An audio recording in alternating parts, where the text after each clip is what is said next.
Good morning, everyone, and welcome to the EBD Seminar series. I am Maria Jose Ruiz, one of the co-organizers, and I'm going to introduce our speaker today, and Irene Mendoza is going to be moderating the questions later. So before I start introducing the speaker, just a couple of housekeeping reminders. If you need a certificate of attendance, please write your name in the chat and also send an email to seminarios@ebd.csic.es.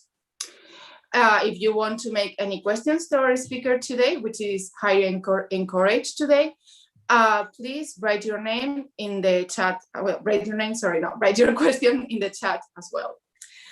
So today our speaker is from the house, Maria Jose Navarro. She is a third-year PhD student at the Doñana Biological Station in the Department of Wetland Ecology. Her PhD advisors are Andy Green and Casper van Leuven. And without further ado, Maria Jose, you can start whenever you're ready.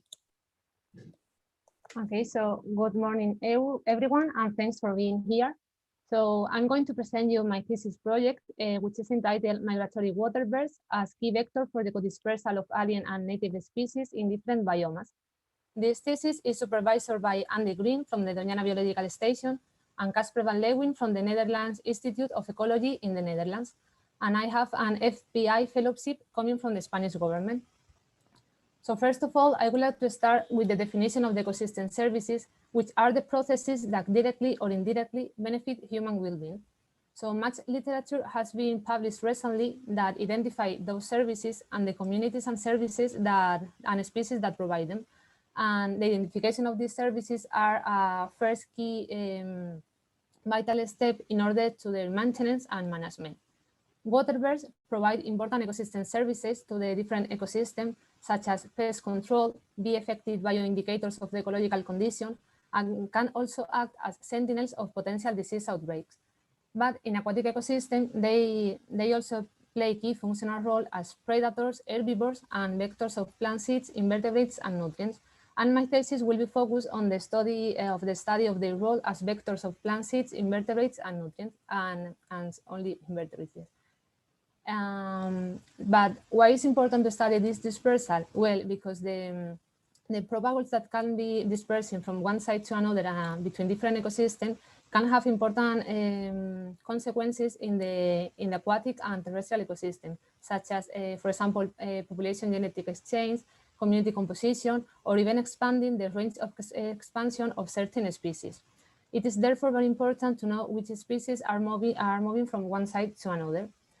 And there are some propagals that cannot move by themselves, such as, for example, the plants. So they have to rely on other mechanisms, for example, abiotic, such as the wind or the water. And they can also rely on biotic mechanisms using animals as vectors. And in this case, we have two different mechanisms. The epizoochory, where the propagals can be externally dispersed by attaching to the surface of the animal, or they can also be dispersed internally by ingestion or by these animals and then being recovered in the feces or in the pellets, depending on the species. So my thesis will be focused on the study of which plants and invertebrates are being dispersed via endozoochory using waterbirds as vectors. So we have planned to answer three main general objectives. In the first one, we'll try to identify the native and alien plants and invertebrates taxa that are being dispersed by migratory Anatidae waterbirds and quantify the potential for long-distance dispersal. In the second objective, we'll try to identify the plant traits that increase the ability of native and alien plant species to disperse by endozoochory and to survive the good passage through waterbirds. And in the third objectives, we'll try to identify the native and alien plants and invertebrates taxa dispersed by fish-eating waterbirds and quantify the importance of alien fish in these secondary dispersal processes. And we will approach these three main objectives through 4 main chapters. And in which chapter we will use different model species. The chapter number 1, we will study the dispersal of plant seeds and invertebrates by waterbirds across habitat types in 2 areas of Sweden, and we will use the Greylag Goose as model species. In the chapter 2, we will study if the alien species are better adapted than the native one to be dispersed by waterbirds, and in this case, we will do a feeding captive experiment using mallards as vectors. In the chapter number 3, we will do a meta-analysis based on existing captive experimental studies to study the seed survival and germination response of plant species after passing through the digestive system of these animals. And in the chapter 4, we will study the secondary dispersal of plant seeds and aquatic invertebrates by the Grey Heron. So the chapter number 1 tried to answer the first objectives, which tried to identify the native and alien plants and invertebrate taxa that are being dispersed by this Greylag goose. So in this case, to carry out this chapter, we work in collaboration with a research group from the Kristianstad University with Johan Elmberg.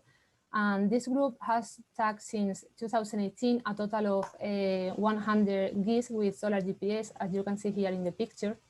And they have also make a detailed classification of the different habitat types that there are in several study regions that they have across the country. So they want to combine this information about the movement data of these individuals and the habitat and the classification of the habitat types to study the habitat preference that this species has. So during the summer of 2019, I moved to Sweden to 2 different areas, one in the center in Kismarin and one in the southern area in Hammarsson to do the fieldwork. I'm not going to explain in detail what was the methodology that we follow, but we basically were visiting the different habitat types that the tag geese were visiting the day before. So when we arrived to the exact coordinate where these individuals were, I started to collect all the samples around that coordinate. So I have collected a total of 921 droppings from 7 types of fields, including pasture, cereal fields such as rye, barley, oats, and wheat, strawberry and hayfield, and we have sampled a total of 65 geese with 51 data lowers. Once we finished with the fieldwork part, I moved to the laboratory where we process all the samples and we separate and identify all the seed and macroinvertebrates that were within that samples. We account for the abundance and richness of the species, and we also carry out germination experiment to test the viability of these propagles after passing through the digestive system of this individual. So in this case, we use climatic chamber where we have control of the light and the temperature. We placed all the intact seeds in Petri dishes with bacteriological agar, and we use the ionized water for the invertebrates. And I can show you some preliminary results about that because we have finished with this laboratory work. And we found a total of 124 intact plant seeds from 38 plant taxa and 19 families. And from all these intact seeds that we found, the 60% of them were still viable and germinated after passing through the digestive system. And here are some pictures of the seeds that were viable. So the next step in this chapter is we want to combine the information about the movement data of the tag geese that we were sampled with the information about the propagles that are found to be dispersed by this species, and to create a connectivity network for how this model dispersal is working. And we would like to see if this dispersal is directional and some habitats are acting as sources and other ones are sinks, or on the other hand, the connectivity among all these different habitats is random and all of them are connecting between each other. So the chapter number 2 and 3 will try to answer the second objectives, which try to identify the plant traits that increase the ability of native and alien plant species to disperse by endozoochory and to survive the good passage through waterbirds. So in this case, for the feeding experiment, I moved to Hungary where we have some collaborators and we did the experiment there. I'm going to explain a little bit the setup that we use and about the plants that we use to feed each animal. We select a total of 12 congenital plant species. So we select 2 species from the same family that were very, very close in the phylogeny. So they have similar traits. And one of these species were classified as alien and the other one as native. And we did that for a total of 12 species from 6 families. About the feeding experiment, we did an experiment during 3 days, leaving 24 hours between each day so the animals could have some rest.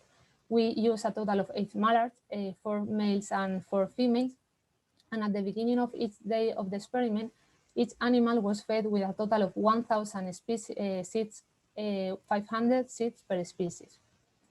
We place under each cage a plastic tray in order to collect all the feces, so we don't have to manipulate the animals if each time we wanted to collect those droppings. So we reduce the threat they were exposed to. Once we finish with this collection, we move to the laboratory where we process all the samples following the same methodology that I have explained before for the chapter number 1.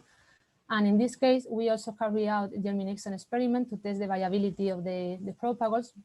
And in this case, we also use seeds, control seeds, to compare how the good passage were affecting to the viability of the seeds. So I can show you some preliminary results as we have finished with this part. And here you can see a figure that with all the seeds that were recovered in the droppings, including every pair of species for each genus. So here you can see in red the alien ones and in green the native ones. And we recovered between the 30% and the 40% of the native species and between the 40% and 50% of alien species. But we did not find any significant difference in the recovery between native and aliens. But here in this figure, I would like to highlight what's happening here with Bidens. That Bidens was the species that have the seed with the bigger side. So the fact that this was the genus with the lowest recovery support the evidence that my supervisor Van Leeuwen found in a meta-analysis that they did in 2012, where he compiled information about all the fieldwork and captive experiment where they were recovering the seeds and invertebrates found in feces, and they found this curve that almost all the smaller propagals were recovered in significantly larger quantities in comparison with the bigger one. Yes.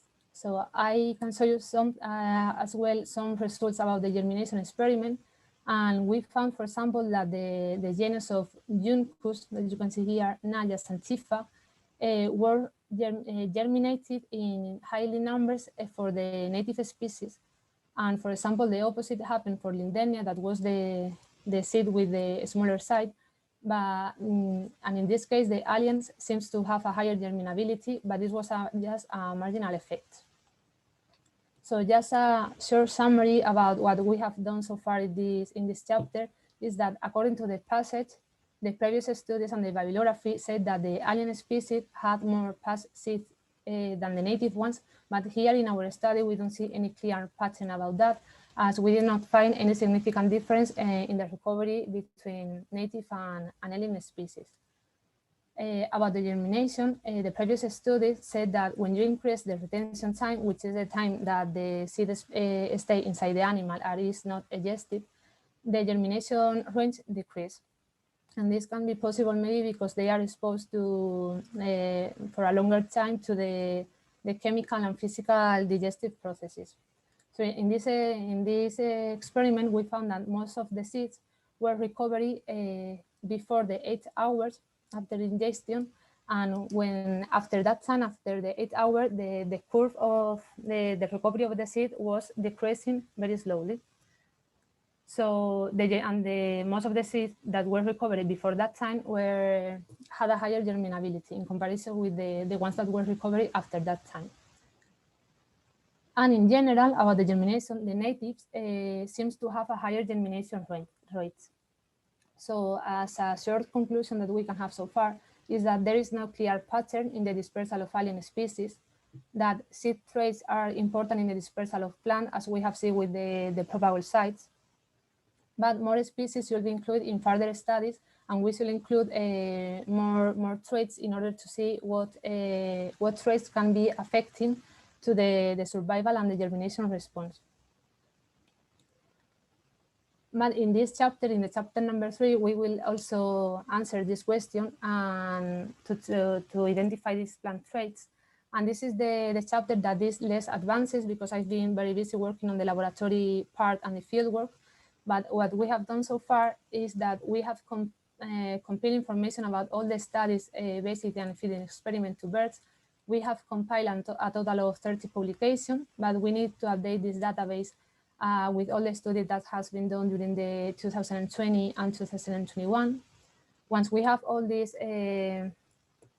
papers, we need to extract all the information about the traits, and we will include information about the waterbirds that these studies are using as vectors, the plant species that they use, the number of seeds that are fed to each individual, and the number of seeds that are recovery in the experiment, the retention time, the plant traits.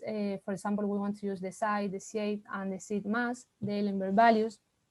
And in this part of the meta-analysis, we need to make this database the most homogeneous that is possible, because the next part is to look for interaction and to study and to see what plant traits can be affecting to the survival of the seed after passing through the digestive system, and to study, well, what is the germination response and if there is any trait that can be increasing or decreasing this germination and the ability to get established in a new habitat.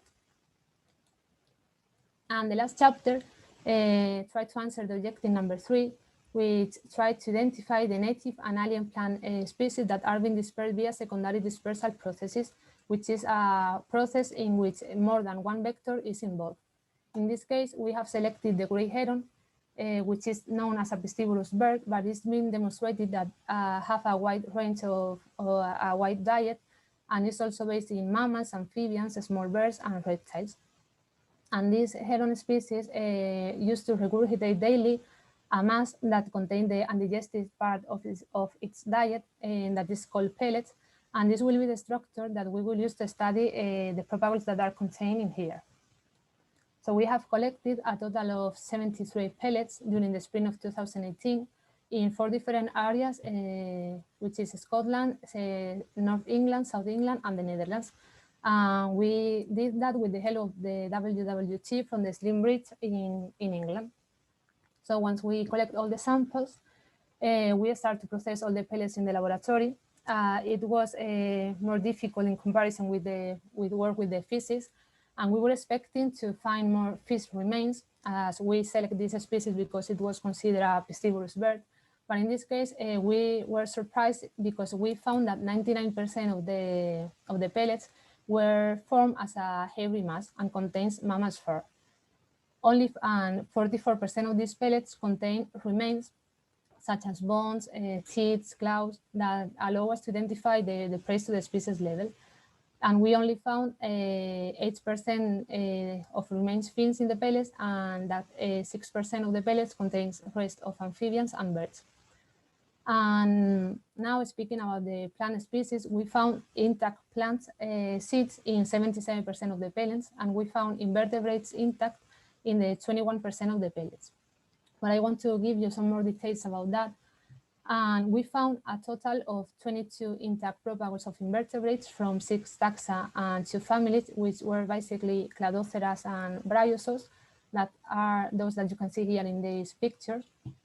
And here you can see a Daphnia pulex, and this species of Daphnia develop an amphibia, which is a resistant egg that this species create under harsh conditions, and a new individual can be developed from here. And this is a structure that we found in the pellets and allow us to identify the Daphnia to the level species. And the same happened for the Bryozoa, that are those animals that you can see here. And they develop this statoblast in order to reproduce, and a new individual can be developed from here. And in this case, for example, Plumatella casmiana is an alien species in Europe. Speaking now of the plant species, we found a total of 266 intact plant seeds from 50 taxa and 17 plant families. And I don't want to overwhelm you and give you information about all the 50 taxa that we found, but I just want to highlight that 8 of the species that we found are described for the first time in this study to be dispersed via waterbirds. That all the species that we found are native in Europe, except Cotula coronopifolia, which is a native species in South Africa, and is currently extended to most part of Europe, the whole continent, American continent, New Zealand, Australia. And from all the intact seeds that we found, the 60% of them germinated and were still viable after being found in the heron pellets. So we have found that Grey Heron is dispersing a wide range of both plants and invertebrates. And most of the plants that we found lacked a fleshy fruit, which is the common structure for of a plant to be classified under the endozoochory mechanisms. And here in the pellets, we only found 3 species that have a fleshy fruit and was classified under this dispersal syndrome. The rest of them were classified under abiotic mechanisms, and most of the seeds that we found was represented by the epizoochory. But we found this very rare in this case of the Grey Heron, and I will explain you why by showing you a video. I hope you can watch it. I don't know if it's working. But here you can see how heron used to wash their prey before the ingestion. And he's feeding on a small aquatic mammal. So in this case, any propagules that can be externally attached to the surface and carried out by the fur of this animal can be washed away during these processes. And on the other hand, also, if in this moment there are some propagules that can be floating here around in the water, can be ingested in that moment by the Grey Heron. Yes. But for more information about this chapter, in the following weeks, it will be submitted to freshwater biology, and it will become in the first chapter of my thesis that is published. So as conclusion, I just want to say that at the moment, we found that the 3 species that we are using, the Grey Heron, the Mallards, and the Greylag Goose, are effective key vectors of dispersal of both plants and macroinvertebrates within and between different ecosystems. And just to finish, I just want to show a time planning about the 4th year of my thesis.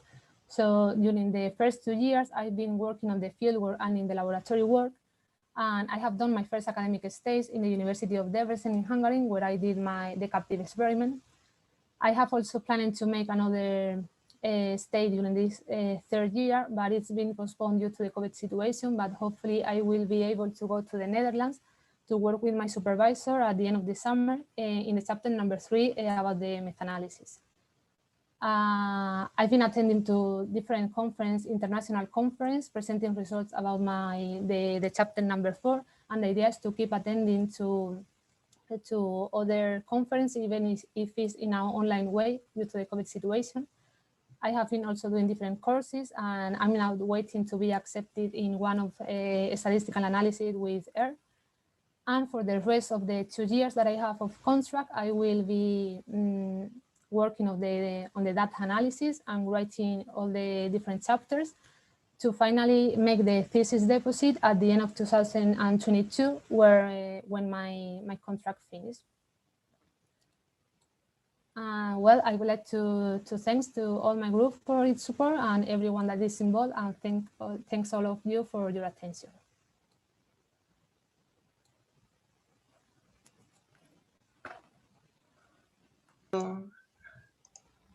Thank you, María José, for your very interesting talk and very interesting PhD project. I think it's super cool. So I don't know if someone is, yeah. So you have some questions in the chat. So August is asking very interesting examples of dispersal for plants. María José, do your results allow to suggest that aquatic marsh plants can be better adapted to survive the gut passage of birds? I don't know if I have heard the question very well. Can you repeat? So do you think that the aquatic plants can be better adapted to survive the gut passage of birds than non-aquatic plants, for instance?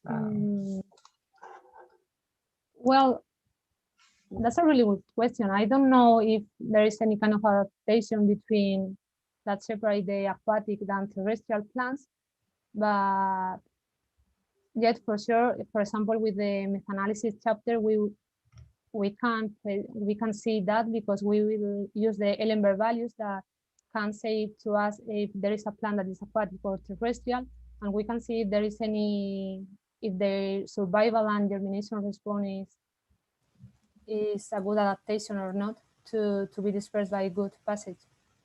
But at the moment, I don't know.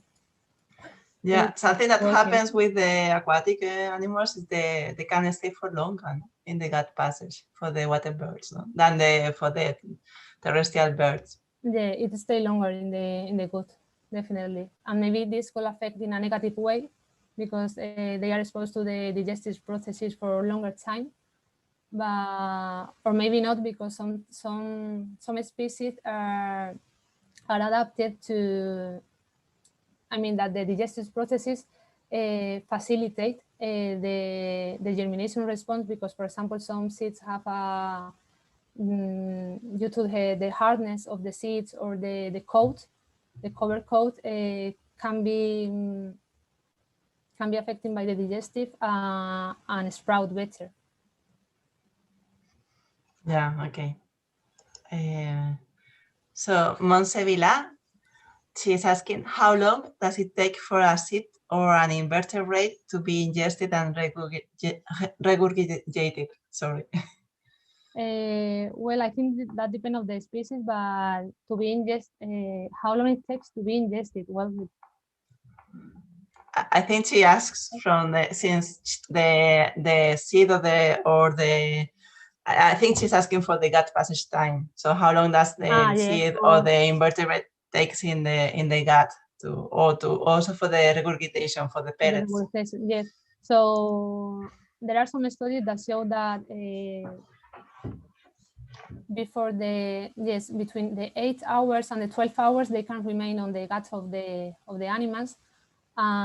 This is what is very important to know which species are being dispersed, because in species such as this one that are migratory, the long distance that they can approach mark a key potential long distance dispersal for this species, and they can stay for longer in the gut, and after almost 8 hours or so can still. Yeah, and for the regurgitation, do you have data? How long does it take for the regurgitation? No, we don't have data about that.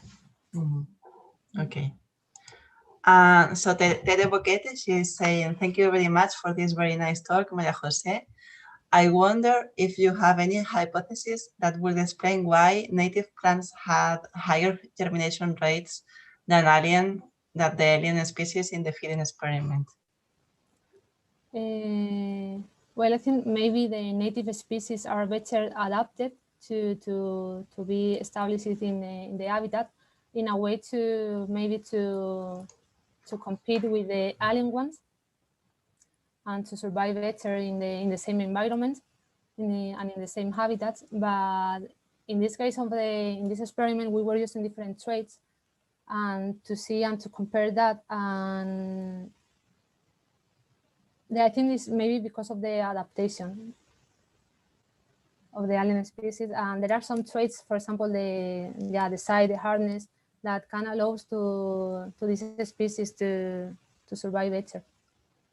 Okay, maybe because she's also Tere, she's also asking about the details of the feeding experiment. Do you feed the animals with a mixture of seeds of all species so they could choose what to eat? Maybe can you put the slides of the feeding experiment again, and maybe you can explain a little bit better. Yeah, it was difficult to explain, so I just, okay. So the thing is that we choose, for example, for each animal was fed with both alien and native species. And each animal was fed, for example, with, if I remember well, for example, we use Juncus tenuis, which is an alien, and we use, in this case, Nayas minor, which is a native one. And we repeat this pair of species with 4 different animals. So we have 4 replicates for each pair. And this way, each animal was feeding with both native and alien. So any difference on the animals can affect to the dispersal, and all of them and all the species are fed to different animals. I don't know if I. Yeah. So were you presenting at the same time in a pot the native and in another pot the alien species, or they were mixed together, the 2 seeds? They were mixed together, but just two of the species. So we use a breath bowl, and we put inside 500 species for seeds for Juncus tenuis, and inside the same bowl we put 500 of Nayas minor, and this bowl was fed to 4 individuals. And we were repeating this with different combination of the plant species to different birds. And we did that for the 3 days. But were the birds choosing the seeds, or they were eating all at the same time? They were doing like a cherry picking, like choosing. No, we forced the feeding. We were feeding the individuals. Okay, I see. So we were completely sure that all the seeds were ingesting. Okay, I don't know if there is more questions stated for the experiment. If you want to write anything else. If you have any more questions, you can also email me or. Yeah, sure. Yeah. But I mean, it's also good to discuss now. So I'm not sure if anyone wants to ask something else, because it's a very complete PhD project. So you have done many things. I know you have been in the lab for hours and hours looking into. Yeah, likewise, I'm still working now in the statistical analysis, because the 2 first years I have been very busy, and also with the stay in Hungary. Yes, and in Sweden as well. So yeah, I'm sure. Years. For sure, you're gonna be very, publish a lot of papers, even if it's taking a little bit more at the beginning, but it's gonna be. I hope so. Thank you. Yeah, super cool. I also hope so. Yeah, so Teddy says that she was actually wondering whether they could choose which seeds to eat, but they were not choosing. They were fed at the same time for both species. No, they don't. We did the randomization of which individual was going to feed with which species. Yeah. So for the terrestrial birds, I mean, normally for the small ones, they take maybe 20 minutes for the gut passage. So it's a big difference with the waterbirds. Also because of the body size, of course. But I don't know if you're including body size of the waterbirds in your analysis, because maybe this is something also that is affecting. I mean, it's for sure it's affecting a lot. Yes, we take this into account as well in analysis. Yeah. Yes, because each individual is different, and it's the same that person. Not all the individuals digest in the same way. Yeah, there's a lot of variability among individuals. Yeah, not only species, right? Yep. So yeah, Monsechi says that it's very interesting thesis. I don't think there is another question. Maybe, I mean, if you want to ask also Maria Jose more, you can also write her. And also Bia, she's saying beautiful talk. And and Jessica Jimenez as well. She says she enjoyed a lot your talk. So there's a lot of people saying congratulations. That's good, because I'm not able to see anyone, so it's good. Yeah, it's a weird format. I hope that soon we can be in person and you can ask more questions in person also. Yeah. But for the moment, it's the only thing we can do with the pandemic. Yeah, that is something. So thank you so much, Maria Jose. I think there are no more questions for the moment, but for sure people can write you. And thank you so much for your talk, and I wish you a lot of success for your PhD. Thank you. Thank you so much. See you next week with another seminar by Jorge Isla, and he's also presenting us his PhD project. So see you.